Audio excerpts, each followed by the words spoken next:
Gus is the sole operator of the sole gas station in all of Cappytown.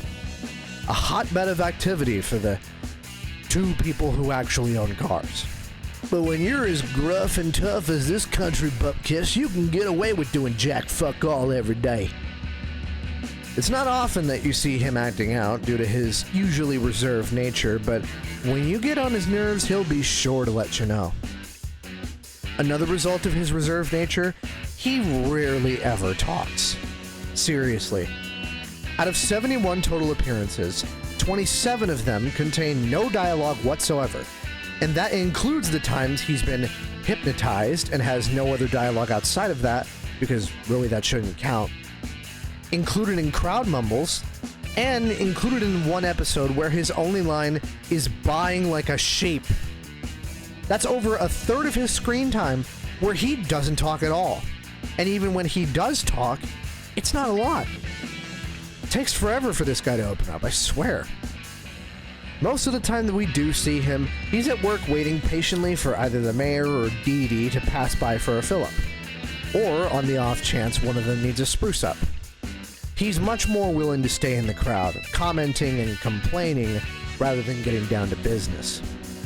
The few times he does open up, he makes a passing mention of his singing career, his country roots, and his overbearing fondness of sushi. And as mentioned before, he's on good terms with Tuggle and Gangu, frequently joining them for lunch. But aside from that, Gus does not have much of a life to go off of. He's a simple man, and we can't exactly fault him for that, now can we? Much in the same boat, though likely a wooden one compared to Gus's metal, Melman serves Cappytown as its one and only member of the entire postal service. He sends mail, he receives mail, he delivers mail. He even has his own strict code of ethics. That would violate the Melman Mailman Oath. He's also the oldest Cappy in town, a fact frequently used as leverage for Melman's many complaints on the matter. He can always be seen walking with a cane, an accompanying slouch, and eyes that are obscured by his oversized eyebrows. He fills up the expected role of cranky old man, which includes crankiness, an aloof demeanor, and a spotty moral compass. Hell, he tries out a fancy-smancy new energy drink, and the first thing he does while coked out of his mind is hit on the married women in the square, rightfully earning him the title of pervert. Melman is frequently the butt of jokes involving motor vehicles, often getting run down by them. Yet, even in his old age, he's resilient enough to take them on without a major hospital visit. Quite a far cry from the usual stigma of the elderly. Our youngest and our oldest. Normally, they want nothing to do with each other, and for the most part, that rings true here. Gus and Melman don't exactly interact ever. But they each have one claim to fame, and their paths draw closer than one of them believes.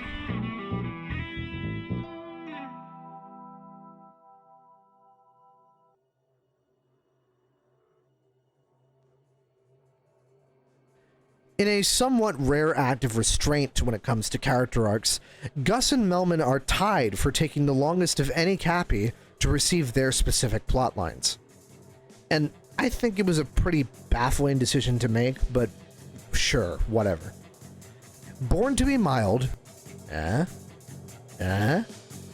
two-part saga that involves these two tells us that Gus used to be a delinquent biker, running with the notorious Fang and his very grassroots gang.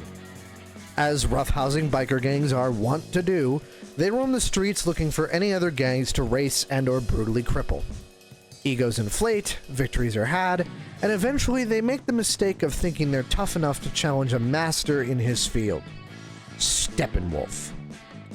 And they got their asses kicked, naturally. With the dirty fangs sufficiently scrapped, Steppenwolf gives Gus a stern talking to. What are you trying to prove, kid? We want to prove we're the best, that's all. Really? Well, all you two prove to me is you're not real bikers.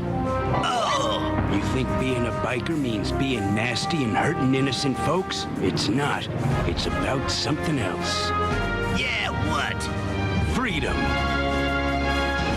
And it breaks Gus's spirit so bad that he quits the gang on the spot and vows never to ride again. And he would have made good on his promise too, if it weren't for the unceremonious return of Fang to Cappytown. Lots of things happen on the night of Fang's arrival, including the information that he's here to defeat Kirby, which was cut from the dub, making the scene where he suddenly transforms into a wheelie all the more confusing. Look, I know Knuckle Joe did a very similar transformation in his first appearance, but we knew from the start that he, on some level, is working to fulfill the wishes of Nightmare Enterprises, knowingly or not. Fang in the dub has no idea who Kirby is before riding into town. The most that's given to us is the chemical analysis done on his bike's fuel. And frankly, that's not enough. And you know why? Because that line was altered from the sub too. Whoa there, honey. Sorry to burst your bubble, but I gotta come in here to correct something. I'm not lying when I said that this line was altered, but it's a little more complicated than that. Let's walk it through. The dub line has Tiff reveal that Fang's fuel is otherworldly. Couldn't have come from this planet. It's short, simple, and immediately establishes that Fang is likely a villain, even if the next line from Meta Knight didn't outright confirm it. The sub goes into a bit more depth though, saying that Fang's bike has been modified to increase horsepower by maxing out the exhaust concentration. Cursory research tells me that this is likely referring to the waste chemicals produced and exhausted from the engine. Most of them are harmless, like nitrogen and carbon dioxide, but some toxins can also be released in small quantities, mainly nitrogen oxides and, if your gasoline was old enough, lead. This implies one of two things. Either Fang is using leaded gasoline, which by the time this show was airing had been completely phased out and banned for use in motor vehicles for about 5 years, or he's deliberately driving without any DEF fluid in his bike, letting all that carbon monoxide run amok in the atmosphere. Neither of which are immediately obvious just from this line. Maybe if you were into cars, you'd get the connection, but I am a laywoman and know nothing about this stuff. And I doubt many kids would catch on either. I never even considered the sub could be written poorly. Maybe I'm a bad person. Anyway, back to your 30th public freakout, girl. You got this. I swear, every time I read into the differences between the sub and the dub of this show, I just get more and more baffled and frustrated by these pointless changes that try to make things interesting, but only succeed in making everything so confusing. This video is going to be several hours long already, and I'm just dragging it out longer because all these stupid localization changes are rage baiting the fuck out of me. Look, there's an even worse one. You know how in the dub, when Gus gets captured and thrown in a dungeon, he's still going on about his vow? The vow that he already broke? That was another localization edit. The sub instead has him racked with guilt and blaming himself for getting everyone else caught up in Fang's bullshit. For God's sake, man, why did any of this need to happen? Ugh. Anyway, where was I? Oh, right, Fang's return. DDD arranges for Fang's gang to challenge the residents of town in a massive racing competition, where if he wins, he'll get to stay in Cappy Town for good. And the Cappies get their asses kicked, naturally. At least until Melman lights a fire in Gus and convinces him to break his vow to Steppenwolf and stop Fang, which he does with the help of Kirby and the eponymous Steppenwolf. The ending reveals what should be obvious if you've stared enough beards. Steppenwolf's true identity is Melman, meaning we have a crown to bestow upon this curmudgeon for local unassuming badass. But this isn't something that Melman wants getting around, no. So Gus ends up none the wiser. So, with this being the first two-part episode where both parts are significant to the plot at hand, we have two parts to unpack here. Each detail is equally important and equally telling. The primary tale is on Gus's end, of course, with him being the vehicle, no pun intended, to explore themes of guilt, respect, growth, and reform. He's deeply ashamed of his past, riding around and associating himself with bad actors who took his spirit and the spirit of others for granted. It's tough, walking into a space thinking you know what it means to be a part of it, hanging around with people who have it all backwards and taking it at face value simply because you don't know any better. What Melman Steppenwolf taught Gus that day was that Fang's idea of being a biker was warped. He only cared about authority, the notoriety, that feeling of power over others, and the feeling that you can do as you please and answer to no one. In reality, that's never been the goal. The biker lifestyle is a form of counterculture, a resistance against the oppression of everyday life under tyrannous rule. To be a biker is to shout to the rooftops that I don't give a fuck about the rules put in place, and I deserve to live my life with the freedom that I was promised. But Fang only ever saw what was on the surface. A bunch of tough guys in cool outfits who ride cool bikes and do whatever they want.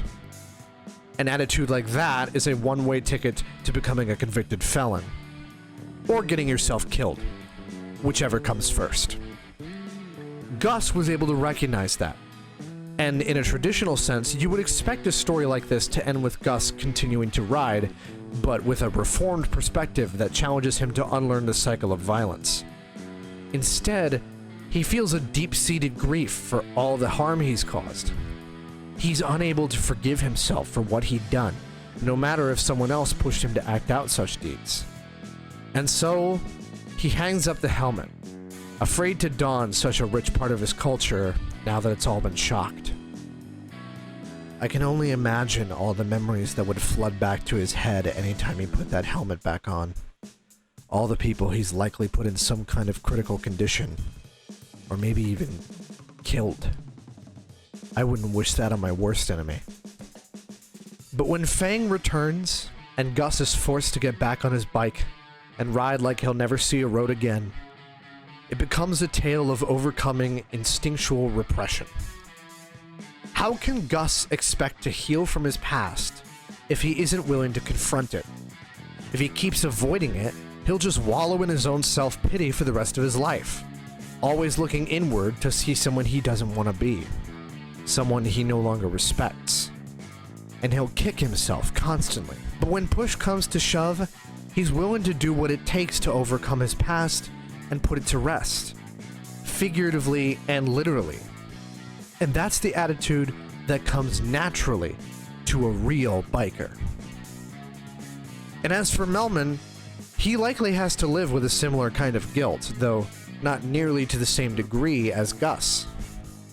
Unlike Fang, Steppenwolf is largely regarded as a hero, with his many good acts done in the service of the people, all while remaining anonymous. And as with all good vigilantes, plenty of bad actors would love to give him a piece of their front tire. Half of Fang's motive from the start was to find Steppenwolf, and if he had a bone to pick, who can say how long the line behind him is? A man like Melman likely has a few bounties on his head, petty or not, and even if his skills are still as good as they were 20 or 30 some odd years ago, to want to willingly pick up that mantle again isn't easy.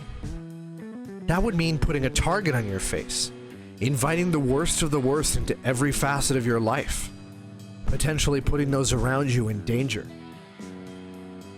Ultimately, we don't know why it took Melman as long as he did to don the Steppenwolf moniker again. His motives are left for the viewer to unpack, knowing the legend at hand. In my mind, it was equal parts fear for his neighbors, a desire to keep the mystique of Steppenwolf alive, and his attachment to the cozy lifestyle that Cappytown gave him.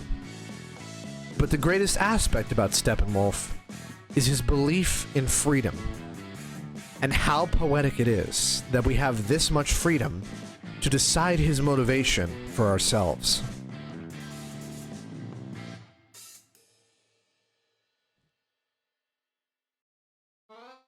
Mayor Len Blustergas, yes, that is his full government name, even if his surname is a dub exclusive edition, is the presiding figure of local government in Cappytown. Yet, despite holding such an esteemed position, the mayor doesn't really seem to do a whole lot. He'll represent his people by filing their complaints towards DDD, including the complaints about DDD, and he'll defer the townsfolk to Kaboo's ancient wisdom in times of crisis, which, by the nature of the phrase, in times of crisis, should tell you that it doesn't happen very often. But that is about it. He's one of the oldest Cappies in town and has the accolades and anecdotes to show for it. I mean, he's old enough to have dentures, the lucky bastard.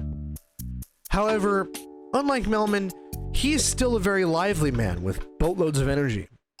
Energy that manifests as eccentricity. The first float will be the one I built. I call it Bob, Bob, Bob, Boom! But he can afford to be a little weirdo, considering that he is more than likely the wealthiest man in Cappy Town. Not only is he the only Cappy who owns a car, but he also seems to be the only Cappy who owns a home separate from his place of work. A nice villa just outside of town that houses his grandchildren, his butler, his employed shepherd, and however many dozens of acres of sheep land he has. And technically all of the sheep that he has too. Does that even count? I don't know, I'm not fucking Scrooge McDuck. He can often be seen bickering with Chief Bookham, the only other Cappy of significant authority. Arguing about who has sanctions to do what, who gets to exercise what authority, and other such things that are blatant highlights about the real-world practice of faffing about in local governments to delay the tackling of serious issues in favor of meaningless menial tasks. Sorry, not sorry for the word vomit. It needed to be said. The mayor is very significant when it comes to time in this show. As I said in the segment about the three Cappy kids, the first half of the series takes place over one entire year, starting when Kirby crash lands and ending with his birthday. But now and then, we get to see small glimpses of the less than distant Cappy past. And most of them involve the mayor, whose changing appearance provides a broad sense of time. We see him from a nondescript number of years ago, officiating the wedding of our beloved cabinet ministry while sporting a lovely set of curls. Later on, we also see him 40 years in the past, lacking his signature mustache. If Curio is the ancient historian of Cappy Town, then I would say the mayor is the social historian, the town's timekeeper. Not by any legitimate certification, and not just because of his age either. He also has a passion for photography, known to carry an old-fashioned camera in most places that he goes, often taking wholesome pictures with his wife and grandkids. Speaking of which, Hana, much like Buttercup, is generally regarded as a stereotypical one-note wife character who doesn't contribute enough in any given episode to be considered much of a character at all. She sticks around her husband, hangs out with Mabel and Buttercup on occasion, and provides no other significant role. Nothing I can say about her that I haven't said about Buttercup. Despite how little we see of her, it's clear that Hana is devoted to her husband in spite of his over-the-top energy and forgetfulness. However, as is to be expected of a relationship that has lasted as long as hers, that devotion is brought into question in a very major way.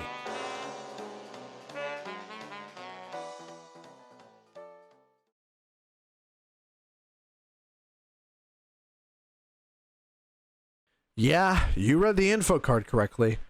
The crowning moment of the lives of the mayor and his wife is the racing episodes. The B-plot of the racing episodes. So let's fast forward a bit. There's a lot of important bullshit going on here. We're coming up on it a little bit. Okay, here we go. So, the Grand Prix. It's happening. The date of the Grand Prix falls on Len and Hana's 40th anniversary, June 15th, which is the same day that part 2 of this saga was planned to air. And with Len being so preoccupied with entering and winning the race, Hana feels neglected and becomes irate. As Gus touches up the family car for the race, Hana begins arguing with Len, though in the Japanese version, we can't hear the first half of what she says due to the roaring engine. Gus eventually backs off enough for us to hear her beg Len not to join the race, questioning if he even knows what the day after tomorrow is. But he brushes her off rudely, causing her to storm back into the house and throw their framed calendar photo through the window, hitting the mayor on the back of the head. Skipping ahead to the race date, each racer is in their pit stop, preparing for the race. Amazing sentence. As the mayor hops into his car, Hana suddenly appears, wearing an outfit ripped straight from one of those vintage, risque, male gaze pinup ads for sports cars. She's here to join the race as his navigating assistant, much to the mayor's eventual dismay. For most of the second episode, Hana frequently forces Len to stop the car and fall behind for small, largely meaningless asides, gradually frustrating him. She cleans some caltrops off the road, forces him to get some lunch, and as the rest of the racers are close to finishing, they remain tied with Kirby in dead last, with 5 laps remaining. And Kirby has been getting fucked with up in the front basically this whole time. Some cooler Kirby stuff is happening up there right now, but we don't care about that. What matters is that Kirby eventually gets the wheel ability and uses it to quickly finish his remaining laps and take second. Yeah, second. Because that crafty son of a bitch Len got the bright idea to ride the draft kicked up by Kirby, keeping pace with him and speeding ahead at the last second to take the gold. We can all agree this is complete bullshit, right? Like, you don't need me to tell you that. After this crafty display of driving ability, the mayor is presented with the first place trophy that he was so hyper-focused on. And what does he do with it? Oh, darling. Yes? I want to give you this trophy as a token of my love. Huh? You and I were married 40 years ago today. That's why I wanted to win so badly. It was? Darling. He gives it to his wife as his anniversary gift. Because he hadn't really forgotten. He just wanted to keep it a surprise. You were still kinda a dick about it though. This is, by far, the simplest of the Cappies stories. No prevailing themes, no admonishment of bad character, nothing gained and nothing lost. And, you know, you kinda have to expect to have at least one like this. This is the B-plot of these episodes, after all. The thing you're supposed to be paying attention to is Kirby learning to pilot a starship. This is just a fun little aside, and that's all it has to be. It's like watching a mini Hallmark Christmas movie occurring on the set of the weekly NASCAR left turn simulator. Do those even happen weekly? I don't know. We cross the checkered line of the Kirby Derby, knowing the only important tidbit about the lives of our esteemed mayoral couple. Len genuinely loves Hana, but he is not above messing with her. A little. Or a lot. For the bit.